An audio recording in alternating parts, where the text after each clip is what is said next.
इसलिए आप लोग इस क्लास को पूरा ध्यान से और लास्ट तक देखिए। लास्ट में दोस्तों 25 प्रश्नों का टेस्ट जरूर दीजिए। तो चलिए शुरू करते हैं। सबसे पहले थ्योरी सेक्शन को डिस्कस करते हैं। देखिए दोस्तों, जैन धर्म के संस्थापक एवं प्रथम तीर्थंकर ऋषभ देव थे। याद रखिएगा, जैन धर्म के प्रथम तीर्थंकर ऋषभ देव थे और जैन धर्म के संस्थापक भी ऋषभ देव ही थे। जैन परंपरा के अनुसार जैन धर्म में कुल 24 तीर्थंकर हुए हैं।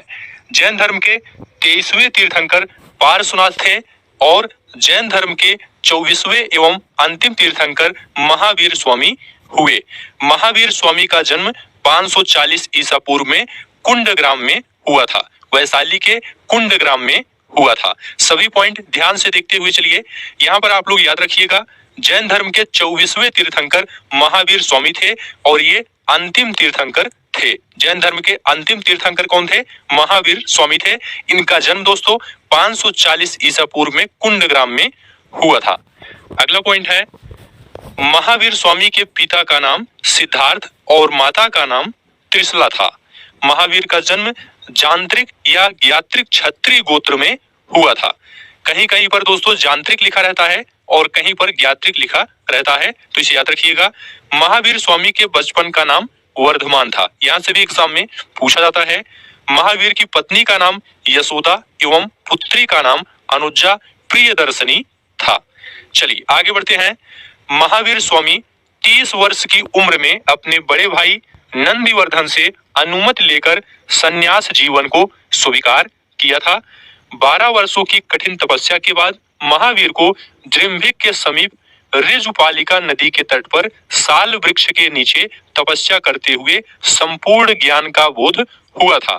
इसी समय से महावीर जिन, विजेता, अरहत, पूज्य और निर्ग्रंथ बंधनहीन कहलाए। तो याद रखिएगा, ऋजुपालिका नदी के तट पर ज्ञान प्राप्त हुआ था महावीर स्वामी को।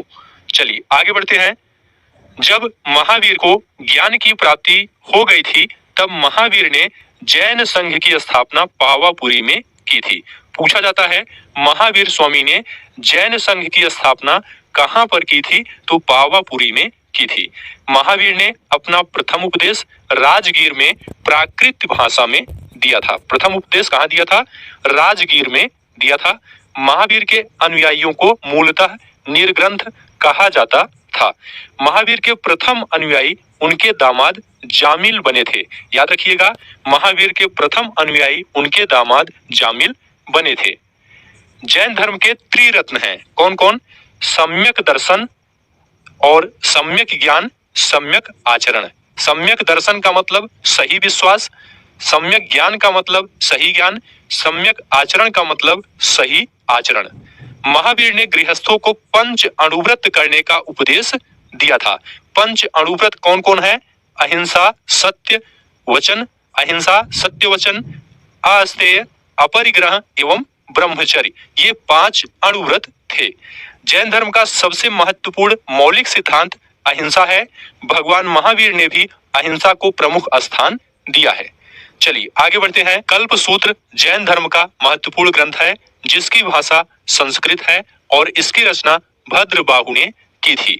जैन धर्म को मानने वाले राजा चंद्रगुप्त मौर्य, उदयन, चंदेल शासक, राष्ट्रकूट, चालुक्य, सोलंकी आदि हुए। याद रखिएगा, कल्पसूत्र की रचना भद्रबाहु ने की थी। चंद्रगुप्त मौर्य के शासन काल में ही प्रथम जैन संगीत का आयोजन पाटलिपुत्र में किया गया था और यहीं से जैन धर्म 2 संप्रदायों में विभाजित हो गया था, श्वेतांबर और दिगंबर। श्वेतांबर श्वेत वस्त्र धारण करने वाले को श्वेतांबर कहा गया, नग्न रहने वाले को दिगंबर कहा गया। याद रखिएगा, प्रथम जैन संगीत का आयोजन पाटलिपुत्र में किया गया था और द्वितीय जैन संगीत का आयोजन वल्लभी में किया गया था। दिगंबर संप्रदाय के संस्थापक भद्रबाहु और श्वेतांबर संप्रदाय के संस्थापक स्थूलभद्र थे। याद रखिएगा, श्वेतांबर संप्रदाय के संस्थापक स्थूलभद्र और दिगंबर संप्रदाय के संस्थापक भद्रबाहु थे। 72 वर्ष की आयु में महावीर की मृत्यु 468 ईसा पूर्व में बिहार राज्य के पावापुरी में हो गई थी। कब? 468 ईसा पूर्व में। चलिए आगे बढ़ते हैं। यहाँ से कुछ अन्य महत्वपूर्ण तथ्य देखेंगे, उसके बाद ऑब्जेक्टिव प्रश्न को सॉल्व करेंगे। दिलवाड़ा के जैन मंदिरों का निर्माण चालुक्यों और सोलंकियों ने करवाया था। प्रसिद्ध जैन मंदिरों का निर्माण खजुराहो में प्रसिद्ध जैन मंदिरों का निर्माण चंदेल शासकों ने करवाया था। और कैवल्य का अर्थ है दोस्तों इच्छाओं पर विजय प्राप्त करना। पूछा जाता है कैवल्य का क्या अर्थ है, तो इसका अर्थ होता है इच्छाओं पर विजय प्राप्त करना। जैन ग्रंथ भगवती सूत्र में 16 महाजनपदों का उल्लेख मिलता है। किसमें? भगवती सूत्र में। स्वामी महावीर के भिक्षुणी संघ की प्रधान चंदना थी, इसे आप लोग याद रखिएगा, यहां से भी प्रश्न पूछा गया है। अब यहां से दोस्तों ऑब्जेक्टिव प्रश्न को देखेंगे, आप लोग ध्यान से देखिए, सभी प्रश्नों का उत्तर बताने का प्रयास करिए। पहला प्रश्न है प्रथम जैन तीर्थंकर कौन थे? तो देखिए दोस्तों ऋषभदेव ये प्रथम जैन तीर्थंकर थे और ये जैन धर्म के संस्थापक भी थे। आपसे एग्जाम में पूछा जाए जैन धर्म के संस्थापक कौन थे, तो ऋषभदेव थे और ये प्रथम जैन तीर्थंकर भी थे। चलिए अगला प्रश्न है 24वें जैन तीर्थंकर या अंतिम तीर्थंकर कौन थे? तो इसका जवाब है महावीर। महावीर स्वामी 24वें जैन तीर्थंकर थे और जैन धर्म के अंतिम तीर्थंकर भी थे। जैन धर्म में त्रिरत्न का अर्थ क्या है? देखिए दोस्तों जैन धर्म का त्रिरत्न क्या है? सम्यक दर्शन, सम्यक ज्ञान और सम्यक आचरण, जिसका अर्थ होता है सही विश्वास, सही ज्ञान और सही आचरण। यहाँ पर डी ऑप्शन राइट हो जाएगा, सही विश्वास, सही ज्ञान और सही आचरण।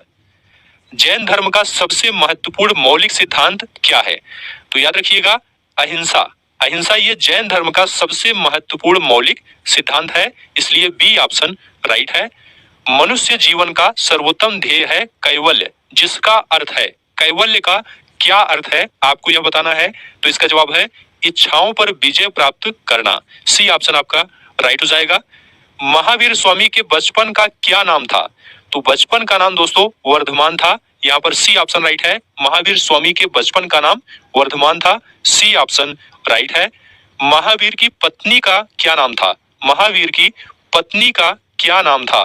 तो इसका जवाब है दोस्तों यशोदा। महावीर की पत्नी का नाम यशोदा था, यहाँ पर ए ऑप्शन राइट है। जैन परंपरा के अनुसार जैन धर्म में कुल कितने तीर्थंकर हुए? तो इसका जवाब है कुल 24 तीर्थंकर हुए। यहाँ पर किस क्षत्रिय गोत्र में हुआ था? तो याद रखिएगा जांत्रिक क्षत्रिय गोत्र में हुआ था, यहाँ पर बी ऑप्शन राइट है। अगला प्रश्न है महावीर की माता का क्या नाम था?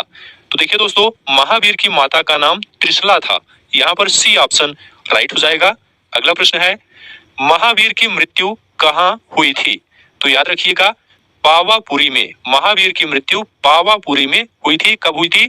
468 ईसा पूर्व में। 468 ईसा पूर्व में 72 वर्ष की उम्र में पावापुरी में महावीर की मृत्यु हुई थी, यहाँ पर डी ऑप्शन राइट है। दिलवाड़ा के जैन मंदिरों का निर्माण किसने करवाया था? देखिए दोस्तों दिलवाड़ा के जैन मंदिरों का निर्माण चालुक्यों और सोलंकियों ने करवाया था, यहाँ पर सी ऑप्शन राइट है। अगला प्रश्न है महावीर स्वामी का जन्म कहाँ हुआ था? याद रखिएगा महावीर स्वामी का जन्म कुंड ग्राम में हुआ था, वैशाली के कुंड ग्राम में हुआ था। कब? 540 ईसा पूर्व में हुआ था। 540 ईसा पूर्व में कुंड ग्राम में महावीर स्वामी का जन्म हुआ था। भगवान महावीर के प्रथम शिष्य कौन थे? तो याद रखिएगा जमाली, ये भगवान महावीर के प्रथम शिष्य थे, यहाँ पर ए ऑप्शन राइट है। ये दोस्तों महावीर के दामाद थे। महावीर की पुत्री का नाम था प्रियदर्शनी, प्रियदर्शनी की ये पति थे जमाली, और ये महावीर के प्रथम शिष्य थे। जैन समुदाय में श्वेतांबर संप्रदाय के संस्थापक कौन थे? तो याद रखिएगा स्थूलभद्र, ये श्वेतांबर संप्रदाय के संस्थापक थे, यहाँ पर ए ऑप्शन राइट है। प्रथम जैन महासभा का आयोजन कहाँ हुआ था? तो याद रखिएगा पाटलिपुत्र में प्रथम जैन महासभा का आयोजन हुआ था, यहाँ पर ए ऑप्शन राइट है। अगला प्रश्न है द्वितीय जैन महासभा का आयोजन कहाँ हुआ था? तो याद रखिएगा द्वितीय जैन महासभा का आयोजन वल्लभी में हुआ था, यहाँ पर बी ऑप्शन राइट है। अगला प्रश्न है जैन धर्म श्वेतांबर एवं दिगंबर संप्रदायों में कब विभाजित हुआ था? तो इसका जवाब है दोस्तों चंद्रगुप्त मौर्य के समय में विभाजित हुआ था, यहाँ पर ए ऑप्शन राइट है। महावीर ने जैन संघ की स्थापना कहाँ की थी? तो याद रखिएगा पावापुरी में जैन संघ की स्थापना की थी। महावीर ने जैन संघ की स्थापना पावापुरी में की थी। बी ऑप्शन राइट है। अणुव्रत शब्द किस धर्म से जुड़ा है? अणुव्रत शब्द किस धर्म से जुड़ा है? तो याद रखिएगा ये जैन धर्म से जुड़ा है। यहाँ पर ए ऑप्शन राइट है। अगला प्रश्न है जैन ग्रंथ कल्प सूत्र के रचयिता कौन है? याद रखिएगा कल्प सूत्र के रचयिता भद्रबाहु हैं। यहाँ पर ए ऑप्शन राइट है। अगला प्रश्न है किस जैन रचना में 16 महाजनपदों का उल्लेख मिलता है? तो याद रखिएगा भगवती सूत्र में 16 महाजनपदों का उल्लेख मिलता है। यहाँ पर ए ऑप्शन राइट है। स्वामी महावीर के भिक्षुणी संघ की प्रधान कौन थी? तो याद रखिएगा चंदना। स्वामी महावीर के भिक्षुणी संघ की प्रधान चंदना थी। यहाँ पर ए ऑप्शन राइट है। जैन धर्म के 23वें तीर्थंकर कौन थे? देखिए दोस्तों जैन धर्म के 23वें तीर्थंकर पार्श्वनाथ थे। यहाँ पर ए ऑप्शन राइट है। अगला प्रश्न है किस नदी के तट पर महावीर स्वामी को ज्ञान प्राप्त हुआ था? तो याद रखिएगा ऋजुपालिका नदी के तट पर महावीर स्वामी को ज्ञान प्राप्त हुआ था। तो इस प्रकार से